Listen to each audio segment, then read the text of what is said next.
Welcome to this new type of webinar that we're doing. This is an open question and answer, open AMA. And the reason I thought this would be a good idea is every time I do a webinar, and it doesn't really matter what the topic is, if you've been in any of the last few webinars, you'll know questions always come up. Questions specifically about apps, specifically about specific ways of doing things. And I figured, why not dedicate a whole webinar just to talk about these sort of questions? And if you have a question, it would be great to get it answered in front of other people who might also have that question, or may not even know that they need to know about this question. So it's kind of a win-win, the way I see it, if we think about it that way. So the way we're going to do it is we opened a form when we first announced the webinar, and some of you have used it to provide questions ahead of time. Those questions are really good. I didn't really know what to expect because this is the first time we're doing this, but what we got was actually really decent questions. There's a bunch of them, so I don't know if I'm going to get to all of them through this because I also want to be able to answer questions from the chat. But what I'll do is if I don't get to the question you submitted on the form on this webinar, I'm going to email you directly because I do like those questions and they're really, really interesting and they make sense. So I'm going to do my best to answer as many questions as possible. Obviously, if you have a question, please submit it in the Q&A section. It's open right now and you can truly ask anything. So let's get started. And for the first one, I want to go through a question that came from the form. I think it's one of the questions that I saw recently, and that is someone mentioned that because of the way Apple is, instead of having the ability to create an app for every kind of feature that their service provides, they had to consolidate into a smaller number of apps. And the question is, when you have a smaller portfolio that does more, how do you actually optimize it? Because you have all these different things that it does and all these different audiences. And if you follow what I preach all the time, is that your audience has to be focused. You can't just keep the everyone audience. And this kind of goes against it. So first, I'll say that I've seen this happen a bunch of times. And it happens to companies usually that have learning materials because exam prep and that sort of thing tend to be more focused and would be wonderful as a single app if possible. I've seen it happen in a bunch of different fields, banking apps, a whole bunch of those, not exactly banking, but financial services. And so the first thing I would say is it's not the end of the world. It's definitely possible to optimize. And if you have read any of the app teardowns that I've published before, you'll know that the way Apple specifically works and also Google is they remember things, meaning every time you iterate over your keywords, whether it's the app's name, the subtitle, the metadata that you have in App Store Connect, the keyword list specifically, Apple will keep that in mind. And so when you make changes, you're really just incrementally increasing the knowledge that Apple has on you. You're not replacing it completely. So the strategy behind this, if you came to me and said, let's do this, if I was consulting on this, I would say let's pick one kind of segment of the audience and do it at a time. So I'm not extremely familiar with the specific app, so I don't know what the audiences look like, but you know it best. And so I would say start with the audience that is probably the largest, the one that used to get you the most conversion, the most views to downloads, or the people who use the app most often. You can see it by reading reviews, or if you have analytics, you can probably tell by the age and gender demographics, or the type of, actually the app they use, if you used to have so many apps. What am I even thinking? And so the idea is you optimize for them and kind of forget about everyone else, which sounds crazy, but you do that for a little bit, maybe a month and a half, and then you go after the second largest group, and then you go after the third largest group. And after 4 or 5, hopefully you don't have more than 4 or 5, but even if you do, after that amount of groups, then you can start to see which ones are doing better, which ones are doing worse, and then take the first set of keywords, merge it with a second, or take the second, merge it with a third, and then start to create these hybrids. So hopefully this is what you had in mind, but that's what I would do. So it's iterative. It won't be as easy as if you had a whole bunch of apps, but also if you had a whole bunch of apps, you'd still need to put in the work for each app. So here you just have to do it sequentially as opposed to all at the same time. Hopefully that made sense. Okay, so now let's take a question from the audience. Sabrina asks, we have a youth financial education app, World of Money. How can we get more visibility, more downloads? Whew, that's what everyone wants, right? So I guess this kind of ties into the previous question. The idea is that you find your audience. What is your audience? Youth financial education, is that specifically for people of a certain age, or is that for their parents? Or how do they know that they need this app? Whatever this way is 7 to 18. Oof, that's going to be tough. So do they know that they need this organization, or do you want to educate them? If you want to educate them, I don't know if the App Store is the best place. You probably want to do it outside of the App Store with content, kind of like what I'm doing now. And then bring them into the App Store, and then just make sure that your ASO focuses on the name of your brand and what the brand is. And so after they realize they need to learn about finances and how to plan for finances, is that how you say it? I don't think so. How to financially plan your future, you will also be the number one solution, the number one result in the App Store. So really it's about knowing who your specific audience is. So you know their age, but you also need to know what they're trying to do, what kind of words would they use, and then use those in your keyword list and your name and your title. And pretty much every other answer that I'm going to go through, I think, will be relevant to this, because this is a broad enough question. There's one thing that I think is important to mention, and it's not really related to a question, but just in general related to ASO. And I've seen this is more of a mistake than anything else. When I talk about keywords, I talk about the ideal keywords, meaning in a world where if you include the keyword, Apple will pick it up and you will be number one if you do it right. Those are the ideal keywords. But in the real world, it really also depends on competition. So when your app uses one keyword properly or ideally, and another app uses it ideally, which one comes first? And that is determined based on performance. Performance meaning downloads, ratings, and they factor into ranks. They also use the update date in some cases. It gets a little bit jumbled how Apple and Google determine what performance actually makes it, or which specific metric is more important for which specific keyword. And that really has to do with competition and how many apps do the exact same thing. So, for example, if you look for something like food delivery in the US, you'll see that all the food delivery apps, Uber Eats, who else is in there? I can't remember anymore, but all those apps actually have almost the identical same name. And so the algorithm, that's really difficult for the algorithm because they're all using the keywords the same way. And so then it needs to use performance, and their downloads are usually fairly similar, but their ratings are not similar. So they'll try to use the app that is rated more positively because that's probably a better result if you're showing a search. So when you do your keyword analysis, a keyword might sound amazing, and it might be exactly what your user is looking for.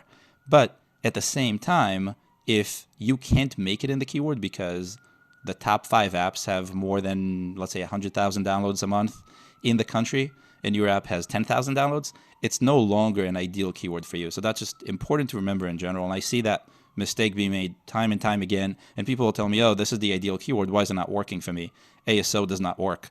And the answer is no, that's not the ideal keyword for you. It's just an ideal keyword in a different kind of world. So let's keep that in mind. Hopefully that that answers your question, Sabrina. Valerie is asking if there's any indication on how the algorithm indexes subtitles. And a few of the questions that were submitted through the form also talk about the difference between keywords in the name, in the subtitle, and in the keyword list. So that's for Apple. And I will expand that to also include Google by saying that Google looks at the name, the short description, and the long description. So let's unpack that a little bit. That's a question that comes up all the time. Really, it starts with the name. So the name on the Apple side of things is the most important thing. Now, the name gets combined with the subtitle. And so the subtitle has a lot of importance for Apple. Then comes the keyword list, which is handled separately. And so the name and the subtitle are most important. The name is more important because where the keyword is in that big string that was the name and the subtitle also matters. Keywords that are at the beginning are counted more. Keywords that are at the end count less. But all of those together count more than the keyword list. Also, all of those get jumbled again, and the algorithm comes up with keyword combinations.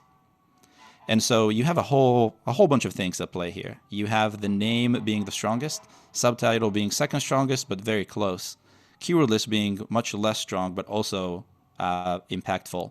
And then the combinations that they all create also make a difference. So I would say that your primary keywords, the one that is the few that are most important, they should be in the app's name. If you have a very recognizable brand, start with the brand name and then the keywords. If you don't and you want to build momentum, move those keywords to the beginning and include your brand at the end of the name. So for example, our app could be App Figures - App Analytics, or could be App Analytics by App Figures. Depends on how much we want to push either our name or the fact that we do App Analytics. We tried both, and it actually follows. So when we optimize for App Analytics, we'll do better for App Analytics. When we flip it, we'll not do as good as well, just because it's such a competitive sort of market. So then the subtitle really follows right behind. The keywords you want at the front, in the beginning, are more important. The ones at the end are less important. And everything else should go into the keyword list. How you do things, repetition and some other techniques that go into increasing the relevance of a keyword between all those two, that is a little bit more complicated. And I have a whole guide on that we can post in the chat. And so if you are interested in seeing how they all interconnect, there is a whole guide. I also gave a talk last year specifically about that, which I believe we have the video of. So we can share that as well if you want to see in more detail and more depth how those work. And now we knocked 2 questions all at the same time. Let's see what we got. So this has been answered. Let's go next. I like this question. How effective do you think off metadata is on Google Play? Do you think it has as much impact as SEO ranking? I'm not entirely sure what you mean by off metadata on Google Play.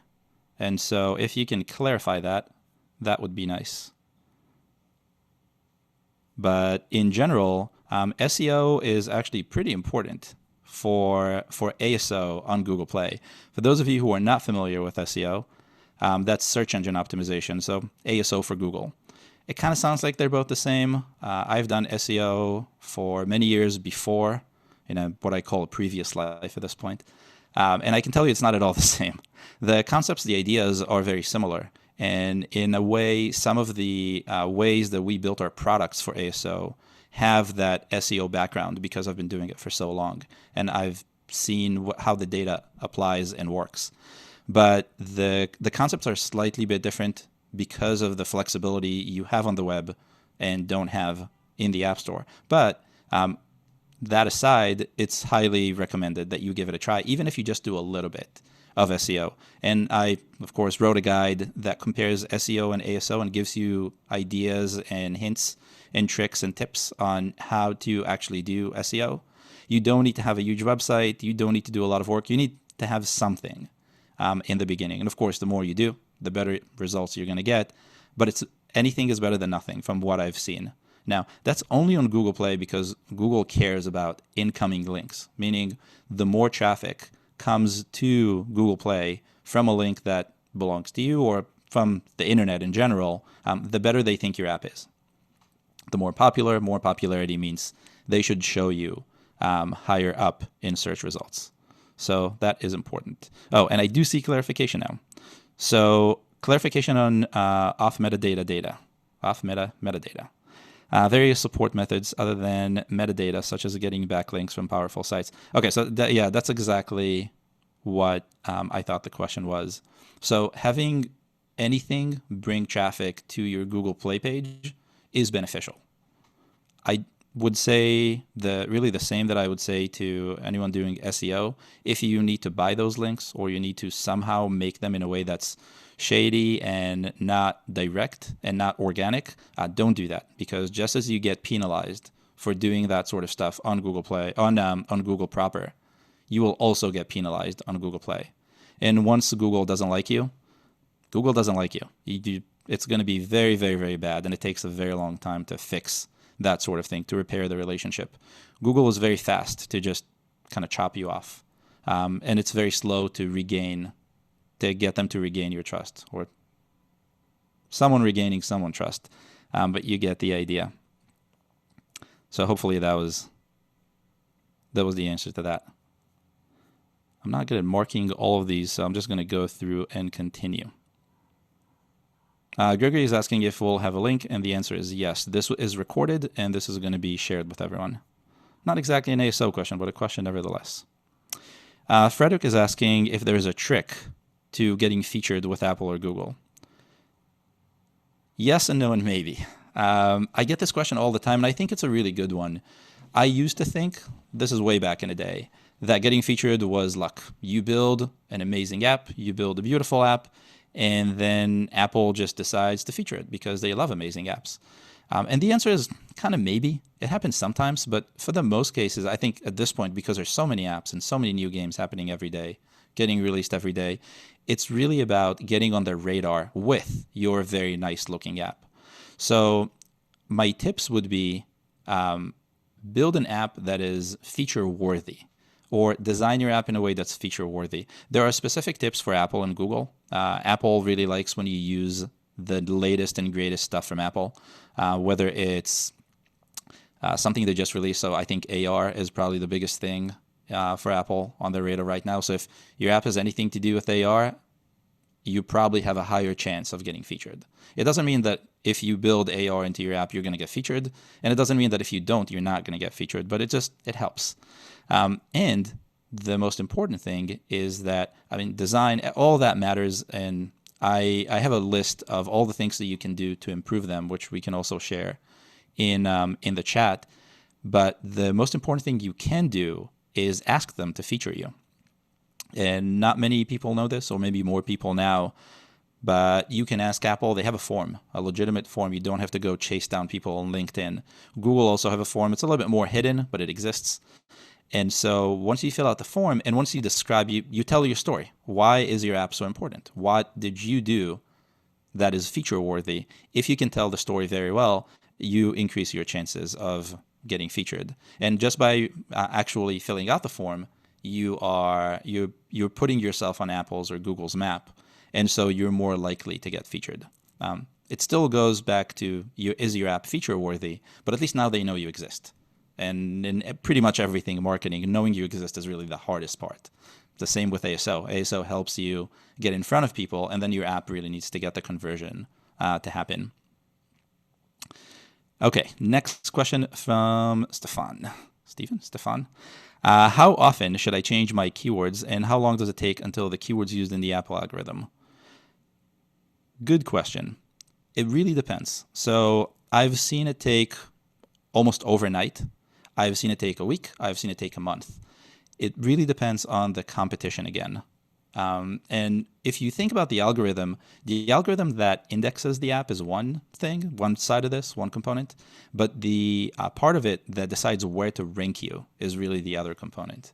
So even if Apple recognizes that your app has something to do with a specific term, it doesn't mean that you will immediately get traction in that term if it's already very competitive. And going back to what I was saying before about performance, this is another reason why you'd want to understand the performance of the category. So for example, if I look for a keyword that is competitive enough and I'm not in the category at all, meaning I don't show up in search results, and I make changes to my app that will put me in the category, because it's competitive, it'll probably take a few weeks. 2 to 3 weeks is probably a decent time to wait. If something doesn't happen in 2 to 3 weeks on Apple side, it's probably not going to happen. Now, this is not 100% of cases because, again, it really depends on the type of apps that come up for that search keyword. but for the most part, 2 to 3 weeks. If you do see changes happen immediately, take them with a grain of salt. And the reason is sometimes the algorithm is trying things. I know that's not exactly what it does under the hood, but that's what it feels like.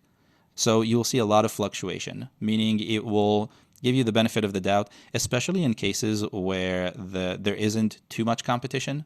So you might rise to number 3 immediately, within hours. And because we do hourly tracking, we can see this. But then after a few hours, you'll go down, and then you'll go up again, and then down again. And eventually, after maybe a couple of weeks, you'll stabilize.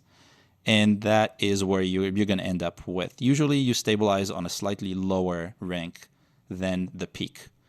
And so that's why I say keep this or take this with a grain of salt. That was the question that disappeared from my screen. Okay, so hopefully that made sense. A follow-up, I guess what could be seen as a follow-up question from Douglas. How much ranking do you lose by changing the keywords, especially the title or sub? When we have changed our keywords, we have seemed to lose ground. That really depends again. So because every change is really hyper-specific to the other apps that surround it, if the niche is very competitive, another app that has the keyword will probably take your space very quickly. Maybe not very quickly as an overnight, but very quickly as within those 2 to 3 weeks that I mentioned. And then you have to regain it, and that becomes a little bit more difficult to actually get that. The trick, I would say, is to find the keywords where you're not ranking very well, and those you want to change. So the ones that do work, you want to keep. The ones that don't, you want to change. Now, an even kind of more clever trick is when you're thinking about changing your metadata before you go to the name, before you even go to the subtitle, try the keyword list. So use the keyword list as an experimental way to see if you can even make it in a keyword. If you see, so change the keyword list. It has much lower impact, and so you shouldn't drop immediately, as in what would happen when you change the name of the app. And then once you see any sort of changes with the keyword list, they're going to be minimal, but they're going to be more than nothing. Then you can tell if it's going to be better or worse. It takes a little bit more time, but it's kind of like A/B testing. You want to do it before so you avoid calamity. I have seen mistakes where people accidentally deleted a whole set of localized keywords from their app and lost all those keywords, all those ranks. And then when they put it back, it actually didn't. It took forever to come back. And some strategies were necessary to actually get it back to where it was before. So I would say drastic changes where the keywords are important and primary, I would start with the keyword list and work my way up. That's me. Interesting question about featured. Do you get on Apple's radar if you're featured on Google Store, or would Apple feature a competitor? I don't know. That's a really good question. I don't think I've seen situations in which Apple is really jealous of stuff that happens on Google Play. So I would say they're fairly isolated. I think one thing you could do if you do get featured on Google Play and you are in the process of filling out the form for Apple, you can mention that Google also found the app to be feature worthy in a way that isn't to show off, but just to hint them that maybe some other editor also likes it and maybe explain why. But that would be as much as I would say about this. I don't know if it's really, if it's anything. I do think that sometimes Google looks at Apple, but I don't know if it has any impact. I guess that's a question I'm not too familiar with. If you look at all the apps that are featured today, yesterday, on Google Play and on Apple, you will see that for the most part, they're similarly featured when the name brand is extremely popular, and they're not exactly the same at all when they're not. Also, we know that Apple likes to feature stuff that highlights Apple features, which is not going to happen on Google. And so you'll see less of that. I've also seen a variety of cases where you can see that the store, whether Google or Apple, have a grudge with a specific brand, and the number of places that they would feature them versus competitors is just totally unbalanced. I don't have an example off the top of my head, but I see this all the time. And if you go through the teardowns for the big names, you'll probably see it as well. I think Spotify is not at all featured by Apple, and some of those other brands that have something competing against Apple. So that also plays into it. What's next? Let's see if I have anything interesting on the forum. Why is my form on my phone and not on my screen is a totally different question.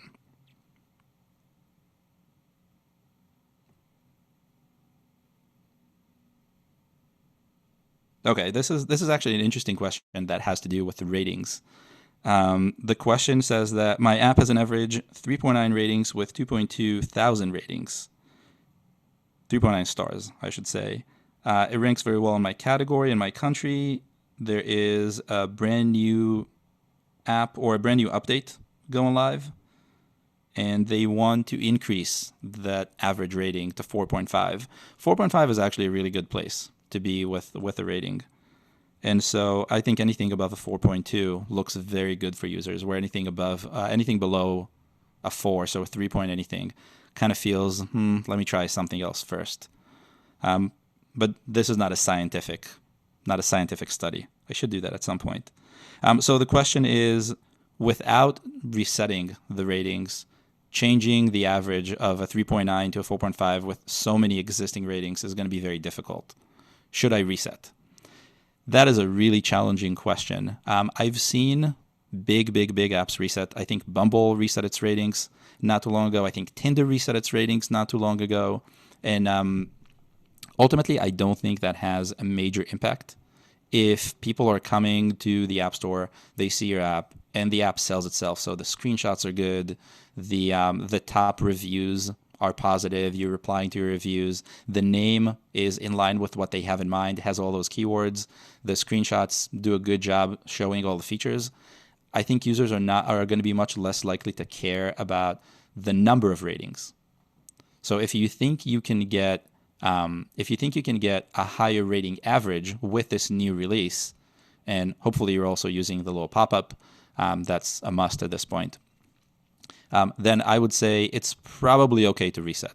Don't take my word on this because I don't know the app specifically and I don't know the field. So I would say maybe thing number one would be to go into competitor intelligence, add some of the competitors, the direct competitors for the app, and see what their ratings look like. So for example, if all of them have 10,000 ratings each, that would be a different consideration than if some have 100 and some have 100,000, because then you can fall within a range. If anyone is really digging in. And again, the key is going to be to focus on how well that landing experience is for the end user, in my opinion. That's how I would approach this. Now, again, this is not a 100% answer because it's difficult to say. Maybe another thing I would do, now that I'm thinking about it, is go into Keyword Inspector and look for some of the main keywords that people find you in, or that you believe people should find you in, that you would like to optimize for, or optimizing for already, and again, see what those ratings look like.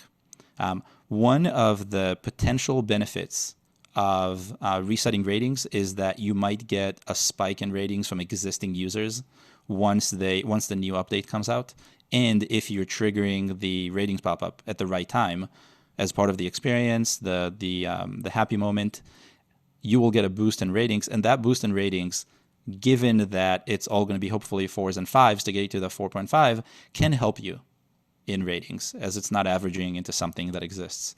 So you have a few angles to look at it, but I would say look at the competition, which is normally where I start, through Keyword Inspector and through competitor intelligence, and see what they look like. If they're all concentrated, then your decision is going to be a little bit tougher. If they're not, and they're all over the place, your decision should be a little bit easier towards resetting. Follow-up from Douglas in the chat, not even in the Q&A. Did I hear correctly that when adding keywords to the keyword list, the first is given more weight than those at the end? No, that's the name and the subtitle. The keyword list is a little bit different because the keyword list is not handled as a sentence. It's kind of broken up. It's possible that there is less weight at the end, but because everything is weighted less to begin with, you're probably not going to notice the differences. Or if you're hyper optimizing for something extremely specific, you might see the nuances, but I doubt it.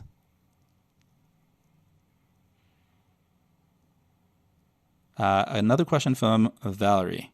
Is it possible to leverage app ads to push lasting keyword growth? By app ads, I imagine you mean search ads, Apple search ads. And the answer is kind of.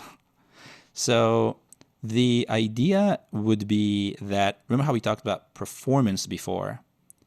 when you don't have the right performance to get into a specific keyword, you're just not going to get into that keyword. So one way to get to the point where you have the performance is look for keywords that require less performance, usually longer tail keywords or keywords with slightly more focused intent, and then build on that. So rank in those keywords, get those downloads, change it again to target slightly higher performing keywords all the way until you get to the top. That can take a very long time depending on where you're starting and depending on what the target is.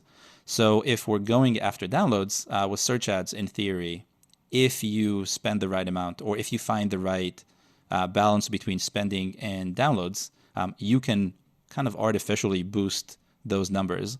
And so you don't have to iterate through keywords. You can kind of skip the line and jump to the next one. In theory, you would jump it just enough so that once you get into the new keyword, it would sustain the downloads. So you have to find the right keywords to jump into, and you have to find that nice kind of nice spot where you have enough downloads to remain in a somewhat performing keywords without having to continue to spend forever. So yes, it is possible to use search ads to improve your organic ASO. And it's just a little bit more tricky because you have to leverage the data really well. You have to base it on data. One of the things that I do and I talk about often is because we can see ranks changing hour by hour in our ranks report, we can use search ads to boost at the times where organic traffic goes down. So not many keywords go up and down throughout the day, but for the slightly more competitive ones, you'll see that happening.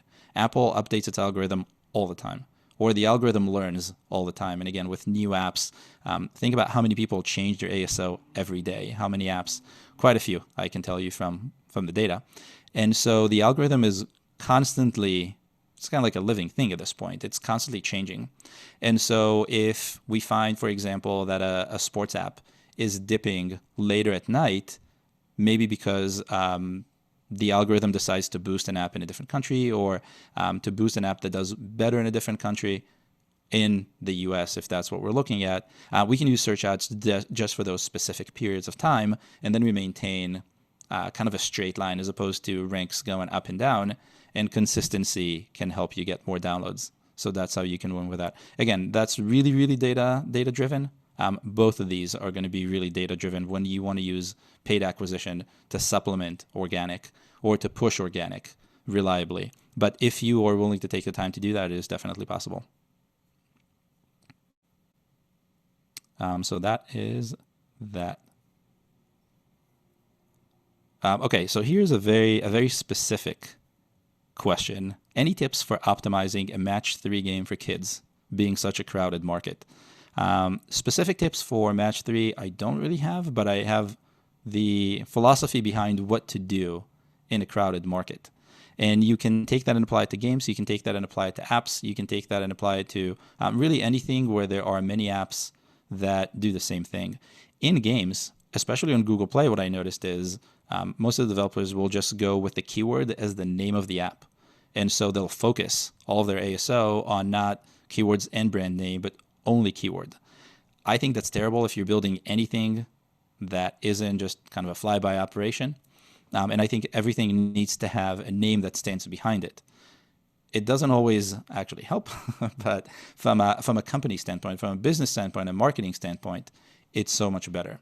So what I would do is I would actually look for, if you have anything that's really competitive, look for long tail keywords. Long tail meaning hyper-specific focus, hyper-specific intent that you can use to target people. So match 3 is very broad, but is there any way to make it a little bit more specific? Is it a match 3 with colors? Is it a match 3 with animals? Is it a match 3 with sounds? I don't know if these are even good ideas, but hopefully you get the idea that the more specific you can go, the easier it will be to get into this. And then once you get into it and the algorithm indexes you for match 3 plus something else, it'll be much easier to get it to match you with match 3 on its own. And so again, it's very iterative. I would start with hyper intent and use that as my keyword list or as my name, short description, subtitle, long description depends on the store. And then from there, I will either change intents until I find the one that really works or get more downloads, or eventually kind of push the hyper-specific intent out until I'm focused on match 3. And depending on the competition and how they react to this, you might be able to get there pretty quickly.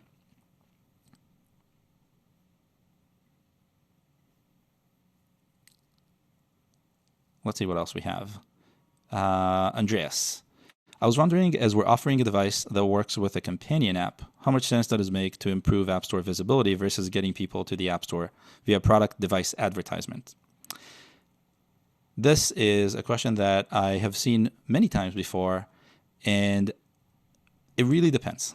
So if you think about it from the user experience, the customer side, they're buying this device, and the first thing that they need to do is download the app. They're going to search for the app. Now, there may not, it depends on how you provide the device. If the device came with something that could just automatically pop open the App Store for you and download the app, so that could be something like a QR code or something like that, that would be easy because the user wouldn't have to actually use search at all. And if that's 100% of how your device gets users to get the app, then I would invest most of my money to get people to buy the device and worry about the rest later. From what I've seen, that's not always the case. And so apps or devices would come with a set of instructions, and the instructions would in some way say, go to the App Store and get the name of my app. That's where it becomes more challenging, because even if they type in the name of your app, which is unlikely to happen fully unless it's really, really short, there could be people who set search ads on your name so they can steal the traffic. There could be other situations where the App Store doesn't just index you the way you expect it to. And so all those things would be problematic for users. It's probably not going to hurt sales or the bottom line, but it's going to make the customer experience more frictionful, and more friction is, in my experience, always worse. And so what I would do is I would invest enough time to make sure that when a customer gets the device and open the package, and whatever the instructions say to do, does with a little bit of fuzziness to it, they find my app. And if that means that you have to optimize for, so say, I don't know specifically what device is associated with this, but let's say it's a cooking, let's say it's an Instapot. And so you want the app to be associated with the name of the brand that's selling this Instapot, but you also in a way want to be associated with Instapot, even though you're not trying to sell Instapots through the App Store, which would be fun, but probably not a good idea. It's very likely that someone will either not put the brand name correctly, or type it in the wrong order or something like that and start with Instapot. And so the optimization that I would look at would be to do that specifically, to expand beyond just the brand name. One, make sure the brand name is you're the number one result, and two, make sure that you're also the number one result for other similar terms. Another thing that I saw, and this is from my personal experience, I actually bought a device that required an app to get set up yesterday, and the instructions just said download the app. They were not specific at all. And so when I searched for the app in the store, I searched for the company name. The company has a whole bunch of apps, maybe 4 or 5 apps, and I wasn't at all sure which one to get. Now, they actually did they did what they had to do with ASO, so the right app was number one, and I took a chance and I downloaded the first one and it just worked magically. If that wasn't the case, I would have been very frustrated, and if I didn't have enough time, maybe I would delay setting it up till later. And that sort of thing, I think, eventually gets people to not use your device, and then kind of a lose-lose. So if you do have multiple apps, make sure that the instructions are really clear. And hopefully that was the answer you were looking for. There is a question about a new Android app. So Gregory is asking, what are some ways to boost a new Android app if you already have a ton of users on the corresponding iOS app? Would you recommend releasing paid apps versus free apps on the Android store if high ranking is what we are after? That is a lot of question. So we'll start with the first one. Because most people don't have an Android phone and an iOS phone, just having one big audience on one does not immediately translate to the audience on the other. But if you already have a huge audience on iOS, use them for word of mouth. So get them to spread the word, get them to share that you get them to share the app. That will help you with your iOS, but hopefully they have friends who have Androids, and then you can use that to get more downloads organically with a very minimal implementation. So that's number one. I don't think there's any immediate way to like technically influence that because the ASO is completely separate. I would also say don't let the knowledge and wisdom that you have from the iOS side of things dictate what you do on the Android side of things, because the Google Play is a little bit different, and the users of Android also behave differently, and the store looks different. So don't say it worked on iOS if it's the way screenshots are or specific keywords, and just apply that to Google Play, but actually do the research and make sure that it applies that way. It's very possible that it will be the same, but it's not going to be the case all the time. One of the good things about Google Play is that you can A/B test pretty much everything except for the name. And so things like the icon, things like screenshots, I would recommend at least trying a few variations. We did an event, this is a while ago, so a year ago. A year is a while. Maybe a year and a half, where a pretty big company tested on Android versus iOS 2 different icons. The one on Android had a hand in it, and the one, like a human hand, and the one on iOS did not. And on Android, the hand performed better than it did without it, but not on iOS, which I thought was very interesting. So it's this sort of thing that I would say take the wisdom you have, but as a kind of a baseline for something else, not necessarily as a way to dictate something else. Now, for your second part of the question, would you recommend releasing paid apps versus free apps on the Android store? At this point, I do not recommend releasing a paid app unless you know exactly what you're doing. The friction that it takes to download a paid app is so much higher. So you're really shooting yourself in the foot. I'm not saying paid apps are terrible. I'm saying paid apps just have a slightly different way of, you would have a slightly different approach to acquiring a user and converting a user. And so for most apps and games, I would advise against it. If you really want to convert users and you don't care about the simplicity because paid is really simple. For some of the more professional apps, some of the more business-oriented apps, that's where you can still get away with a paid app, but the numbers are just starkly different. The number of downloads is different, the amount of money that you'll end up making is different, and your ability to make more money from a single customer is also very different. So that's those are a few of the considerations that I would put into paid versus free. And that is that question. Okay, a quick one. This also was in the form. I saw maybe 2 or 3 questions about this. Do in-app purchases influence ASO at all? And the answer is almost no, with one tiny twist. So the only tiny twist is that if you go, and this is for Apple specifically, for the most part, they don't have any influence. Their names don't influence anything. They don't factor into the keyword list or anything like that, which would be a clever idea, but they don't. But because featured in-app purchases also show up in search results, which is weird to say the least, but happens, you can technically optimize your in-app purchase names, the ones that you mark as featured, and get results. It doesn't happen too often, but in some keywords, I've seen that happen more often than others. And so I would say don't spend too much of your time doing this. But if you have optimized everything else and you're ready to tackle something new and you're ready to experiment, give it a try. It can't hurt. Okay, another good question about screenshots. How important are App Store screenshots if you have a lot of competition and all apps nearly look the same? And then there's a second part about localizing the screenshots. So let me answer in reverse.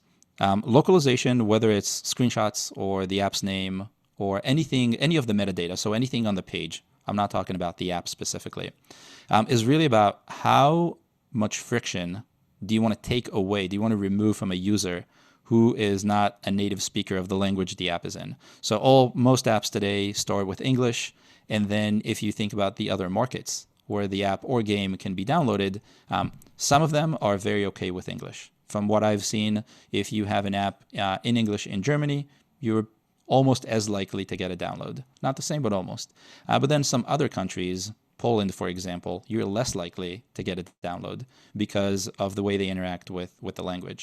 And so for those markets, I would say anything that reduces friction, kind of like what I was saying before, is worth it. It is kind of a headache because if you think about iterating on keywords right now, the process is you go and you make sure you go and you do your keyword research. You look at competitors, you look at something like Keyword Inspector, you look at the data, you decide what to do, and then you type it in and you submit the update. Whereas once you localize, unless you speak all the languages that you're localizing for, which is ideal and amazing, but most of us don't, then you need to go through some other, either a third party or a friend or a partner or something like that. So it does add friction to you, to the development and the creation process, but it takes away friction from the user. So as with everything, I would say test it. I think screenshots are an incredibly important part of your page. So screenshots is what gives you conversion. Keywords give you visibility, and screenshots give you conversion, give you the download. And so if they're already on your page and they don't necessarily understand what the little titles, the little captions on the screenshot say, or maybe they don't get it as much because not being a native speaker of a language, you can lose some of the context, and especially them being so short, then you added friction and you lost a user that could have been yours. So I would say it's worth a test. It's worth experimenting with. And the way you would A/B test on Apple, because there's no A/B test, is you would upload a whole bunch of screenshots localized and then compare that data after maybe 2 or 3 weeks. That's the gist of how I would do it. And so it's really worth looking at the difference. Now, are screenshots important? Absolutely. They look the same. That's actually an advantage in my opinion. That's great. The fact that everyone else does the same thing means you can easily break the mold and do something completely different. It could be as easy as changing the colors. It could be as easy as having something that is totally radically different than what they have, and that would just catch the people's eye. So when they look at results, if you are in the top 5 or so, you're more likely to get someone to notice you if you look a little bit different than everyone else. It's a little bit difficult because of the size of the search results, but I would say that's something I would definitely recommend experimenting with. Now, it could also totally backfire. I've seen situations where screenshots that stood out made some users feel like the app doesn't belong in that set of results. And so that's why I say test it first. If you test it for a week and it hurts something, putting them back shouldn't really hurt too much. And again, look at your downloads and look at your keyword ranks as you experiment. So every hour, every day. And if you see a trend that is negative, undo quick. Don't say, let's wait another day and see if it balances out. Only if it's a tiny bit negative. If it's any more than a tiny bit, abandon ship, try again later with a different idea. No one wants to lose downloads. So that's how I would approach these. I think we're getting close to last question, but Frederick is asking if Google will follow Apple on the 15% cut in commission. Smiley face, I get it. I would love to see that. I think it's very fair. I think what Apple did was incredibly clever. So I don't know if any of you read the article that I posted a couple months ago about the decision why Apple chose 15% and why Apple chose $1 million as the cutoff.